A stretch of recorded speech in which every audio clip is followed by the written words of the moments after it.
CI నుంచి అదనపు SP వరకు తన కెరీర్ మొత్తం వివాదాలే. ఎక్కడ పోస్టింగ్ ఉంటే అక్కడ ఓ ఇష్యూ కామన్. సీఐ నుంచి అదనపు ఎస్పీ వరకు తిరుపతిని ఎదిగిన ప్రస్థానం అంతా కాంట్రవర్సీలతో ఉంటుంది. 2007లో సదాశివపేటలో సీఐగా పనిచేస్తున్న టైంలోనే తిరుపతన్నపై లాకప్ డెత్ కేసు ఉంది. చోరీ కేసులో అనుమానితుడిని స్టేషన్కు తీసుకెళ్లాడు. అయితే ఆ వ్యక్తి లాకప్లోనే చనిపోవడంతో సదాశివపేట పట్టణ వాసులు స్టేషన్ను తగలబెట్టారు. ఆ గొడవకు కారణం తిరుపతన్ననే అని ఇప్పటికీ చెబుతుంటారు. ఆ తర్వాత ఆయన జిల్లా నుంచి బదిలీపై వెళ్లారు. అయితే ఆ కేసును నిర్వీర్యం చేయాలని మళ్లీ పదోన్నతిపై డీఎస్పీగా వచ్చాడు. అంతే, లాకప్ డెత్ కేసును క్లోజ్ చేయించి చేతులు దులుపుకున్నారు. ఆ తర్వాత రంగారెడ్డి జిల్లా షాద్ నగర్లో గ్యాంగ్స్టర్ నయీం ఎన్కౌంటర్లో చనిపోయాడు. అయితే అక్కడ దొరికిన నయీం డైరీలో సంగారెడ్డి డీఎస్పీ తిరుపతన్న పేరు 2వ స్థానంలో ఉంది. అప్పటి ప్రభుత్వం ఆ కేసును మొదట్లో సీరియస్గా తీసుకున్న నయీం డైరీలో బడా రాజకీయ నాయకులు ఉండడంతో అర్ధాంతరంగా వదిలిపెట్టింది. దాంతో డైరీలో 2వ జాబితాలో ఉన్న తిరుపతన్న ఎట్టకేలకు బయటపడగలిగారు. అయితే తాజాగా ఫోన్ ట్యాపింగ్ ఇష్యూలో తిరుపతన్న అడ్డంగా బుక్ అయ్యాడు. ట్యాపింగ్ చేయడంలో తిరుపతన్న ఎస్ఐబి డీఎస్పీకి సహకరించారన్న పూర్తి సమాచారం పోలీసులకు దొరికింది. నయీం కేసు నుంచి తప్పించుకున్న తిరుపతన్న ట్యాపింగ్ కేసులో మాత్రం ఇరుక్కుపోయారు. తిరుపతన్నకు వివాదాలు కొత్త ఏం కాదు. డబ్బులు ఇస్తే ఎంతటి పనైనా చేస్తారనే ప్రచారం డిపార్ట్మెంట్లో ఉంది. ఉన్నతాధికారులను సైతం మెప్పించే ధైర్యం, అయినా వినకపోతే డబ్బులు వెజ్జల్లుతాడనే సమాచారం కూడా ఉంది.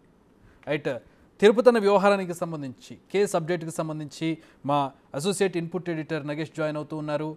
నగేష్, తిరుపతన్న వ్యవహారానికి సంబంధించి అలాగే ఇప్పుడు జరుగుతున్న ఇన్వెస్టిగేషన్కి సంబంధించి కీలక విషయాలు బయటకు వస్తున్నట్టుగా తెలుస్తోంది. అప్డేట్స్ ఏంటి?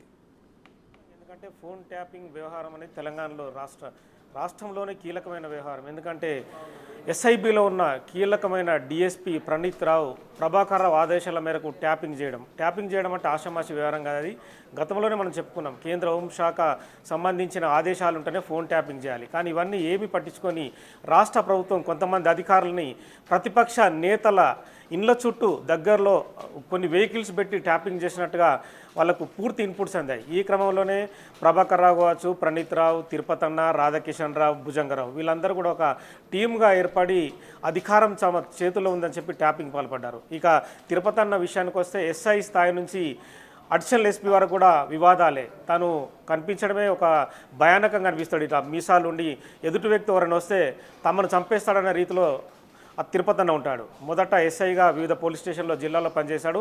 తదుపరి సిఐగా ఓల్డ్ సిటీ పోలీస్ స్టేషన్లో పనిచేశాడు. తదుపరి తన అధికార బలం, తనకున్న బ్యాక్గ్రౌండ్తో పంజగుట్ట ఏసీపీ నియర్ బై అప్పటి ప్రగతి భవన్ దగ్గరలో ఉన్న పంజగుట్ట ఏసీపీగా వచ్చాడు. పంజగుట్ట ఏసీపీగా కీలకమైన పోస్టింగ్ అది. అక్కడి నుంచే చక్రం తిప్పాడు. అక్కడ ఎవరైతే ముఖ్యమంత్రికి సంబంధించిన సమాచారాలు కానీ, ఎవరైనా ప్రతిపక్ష నేతల వ్యవహారాలు కానీ, గవర్నర్కు సంబంధించిన వ్యవహారాలు కానీ పూర్తిగా సేకరించి అప్పటి ప్రగతి భవన్లో ఉన్న అధికారులకు చేరవేయడం తన ప్రధాన విధి.